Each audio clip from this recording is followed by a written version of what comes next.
Magandang araw po, welcome po sa aking channel, Noob9 TV. Patalasasan po, meron po ba kayong mga properties na napapabayaan or non-performing assets?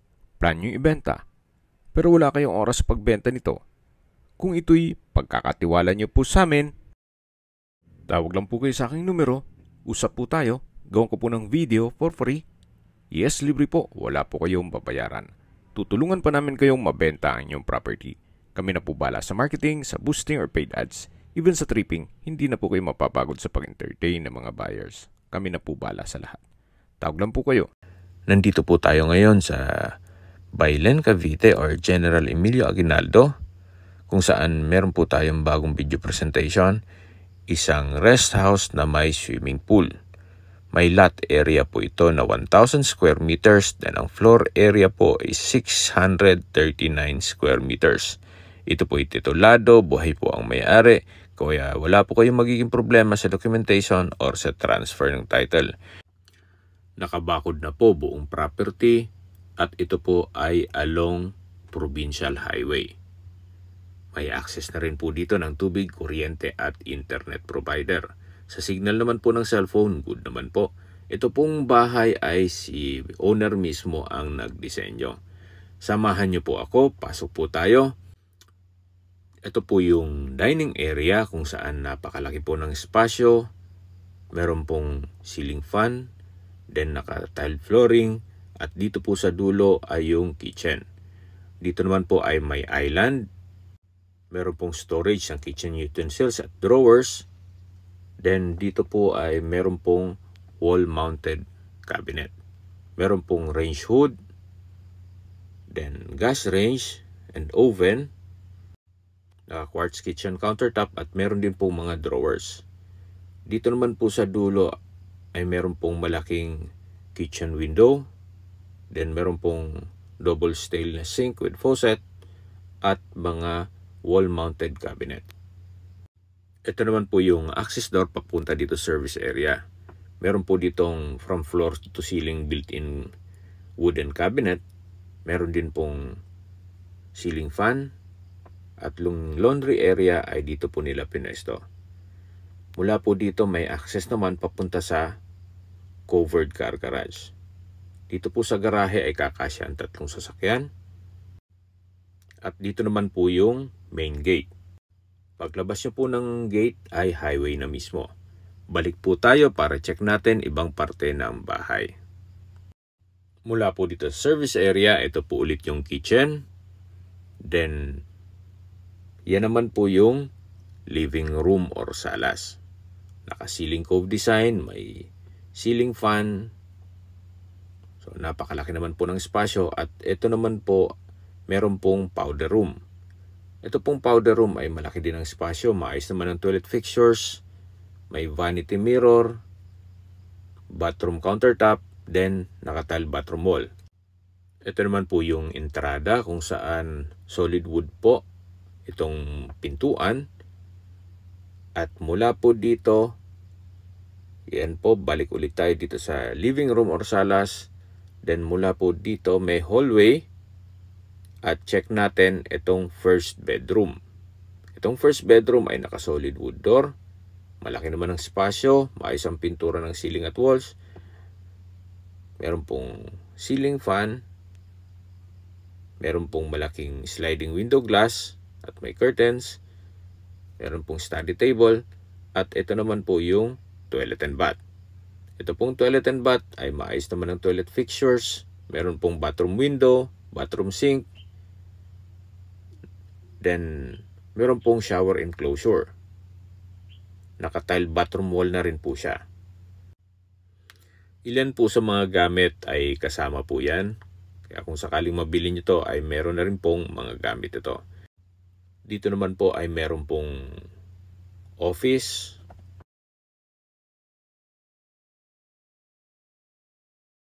Kaya kung sakaling ma-acquire nyo to at work from home, pwede na po kayong pumesto dito. Or pwede rin pong gawing study room para sa mga bata. Meron pong access door dito papunta sa second floor. At pamaya po, iikutan natin yan. Then, bali dalawa po ang pintuan.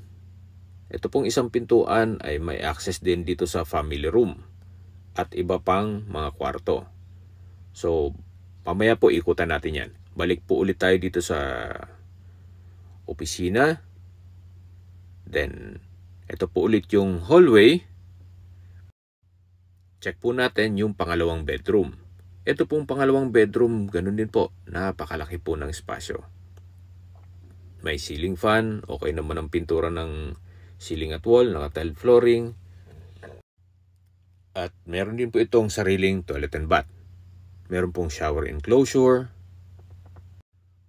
May overhead shower. May malaking vanity mirror. Then meron pong bathroom countertop at drawers. Meron pong jacuzzi. At naka-tile bathroom wall na rin po siya. Meron din pong bathroom window. Yan po, balik po ulit tayo dito sa master's bedroom kung saan meron din pong walk-in closet.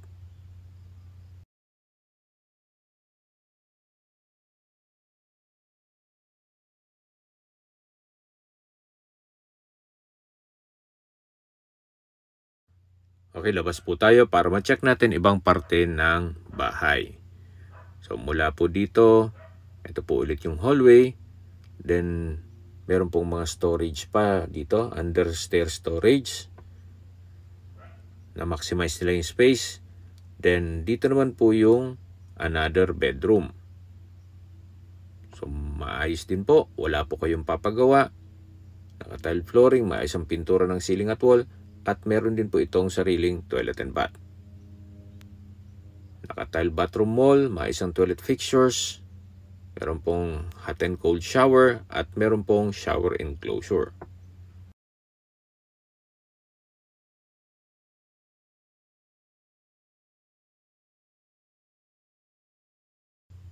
Yan po, tunghayan nyo po ulit. Napaganda po. Labas po tayo para check natin ang family room. So, malaki naman po ang espasyo. So, ito pong mga gamit, may ilan pong mga kasama dyan. Mula po dito sa family room, meron pong sliding glass door na may access dito sa covered lanay at papunta sa swimming pool. Mula po dito sa family room, meron pong another room. Kaya kung big family po kayo, pasok nito sa inyong requirement. Ito po yung last bedroom dito sa ground floor kung saan malaki naman ang spasyo. Maayos naman ang pintura ng ceiling at wall at meron din po itong sariling toilet and bath. Maayos naman ang toilet fixtures, naka-tile bathroom wall at meron din po itong shower enclosure. So far, wala po kayong ipapagawa dito sa bahay na to. Ready for occupancy po. Mula po dito sa last bedroom dito sa ground floor, ito po ulit yung family room. At katabi lang po nito ang powder room. Naka-solid wood door, meron pong malaking vanity mirror, maayos naman toilet fixtures at naka-tile bathroom wall na rin po. Ito po yung tinutukoy ko sa inyo na stairs papunta dito sa second floor or attic.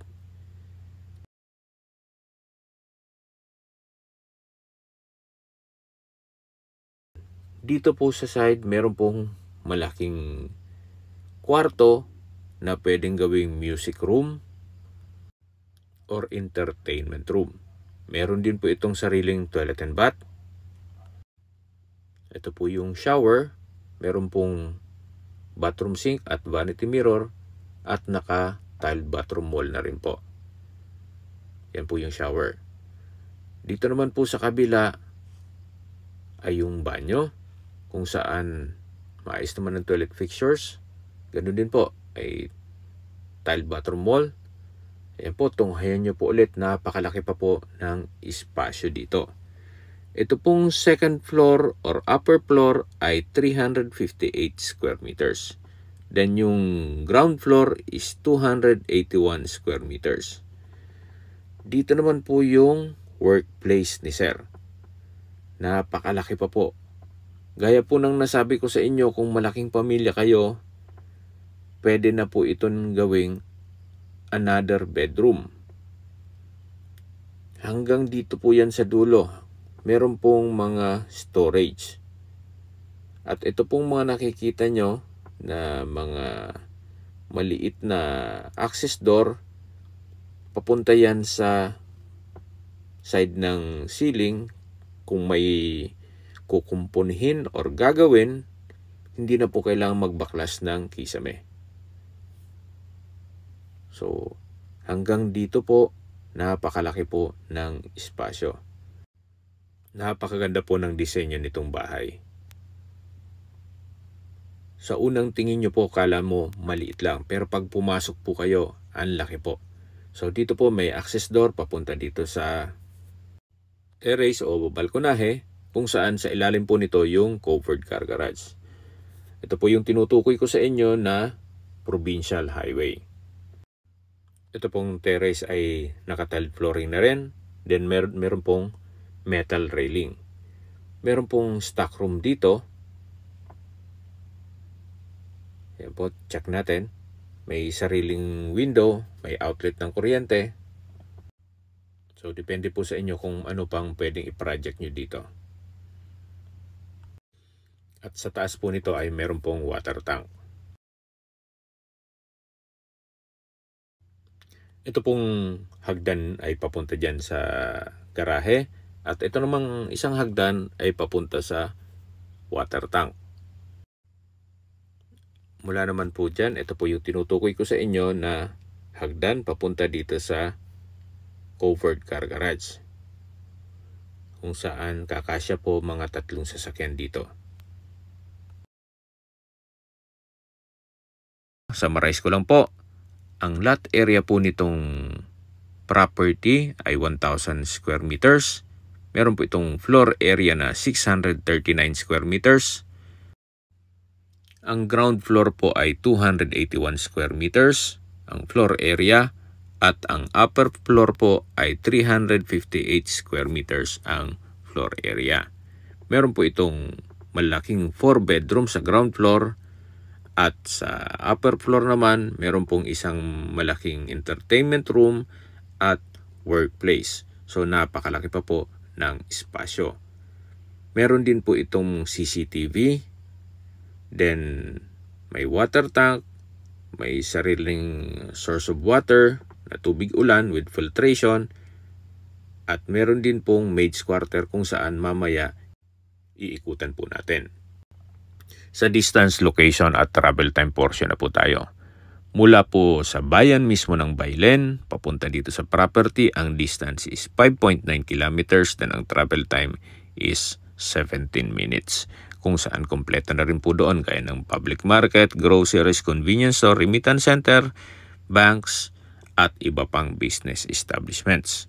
Mula naman po sa bayan ng Alfonso, Cavite, ang distance is 1.9 kilometers, then ang travel time is 9 minutes.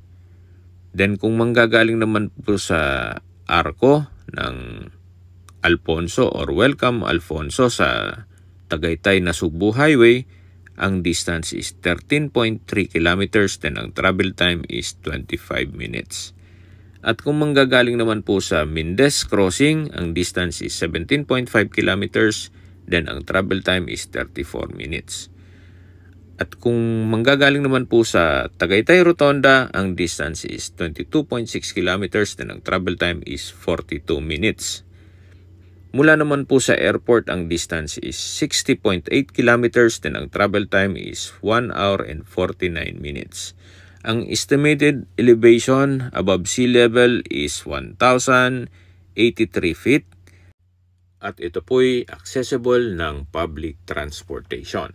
Okay, nandito po tayo sa likod ng parte ng bahay kung saan dito po meron pong isang structure na pwede po kayong mag-alaga ng manok or whatever na pwede nyong gamitin.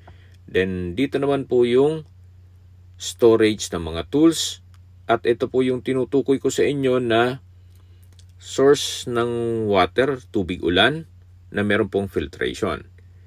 Ito po yung maid's quarter kung saan halos parang isang bahay na rin. Ang size nito ay 7x3. Meron po itong kusina, may sink, then meron pong toilet and bath. So kung sakali pong may caretaker kayo, ayan po, meron pa siyang shower. Maayos naman ang toilet fixtures. So napakaswerte po din ng magiging caretaker gawa ng magkomportable naman po ang magiging tirahan nila. So ito po yung likod ng parte ng bahay kung saan ito po yung structure na pinakita ko sa inyo kanina, yung multipurpose, whatever na pwede nyo gawin. Then meron pong gazebo at ito naman po yung poolside. At yan naman po yung property 9 sa dulo. Meron din pong mga fruit bearing trees dito gaya ng nyog, saging, at marami pa pong iba. Dito naman po kung dog lover po kayo, ay playground po ito ng mga aso ni Mama at Sir. So yan po yung perimeter fence at meron din pong mga ornamental plants dito. Okay, sa presyo na po tayo. Binebenta po ito ni owner sa halagang 22 million pesos. At ngayon po ay nag-markdown price na po si owner sa 19.5 million pesos net. Ibig pong sabihin, si buyer na po ang sasagot sa lahat ng taxes at expenses with regard to documentation.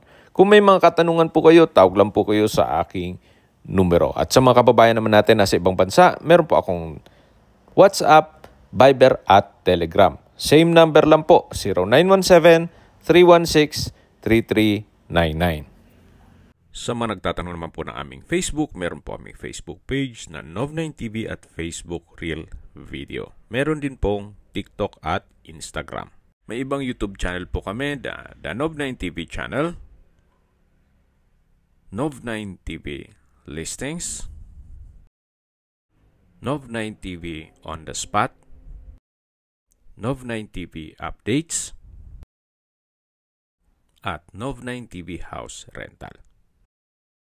Sana po naibigyan nyo ang video presentation. Paki-like and subscribe na lang po sa aking channel para ma-update din po kayo sa aking future listings. Kung sakali po hanap nyo yung mas malaking sukat ng lupa, meron din po kami ibang listings na pwede nyong pagpilian. Huwag po kayong mag-atubiling tumawag sa amin. Then, let us know your budget para malaman namin kung anong property pwede naming ilog sa inyo. Sa lahat pong viewers, subscriber at nagtiwala po sa amin, salamat po sa suporta. Ingat po kayo lagi at yung pamilya. Maraming salamat po.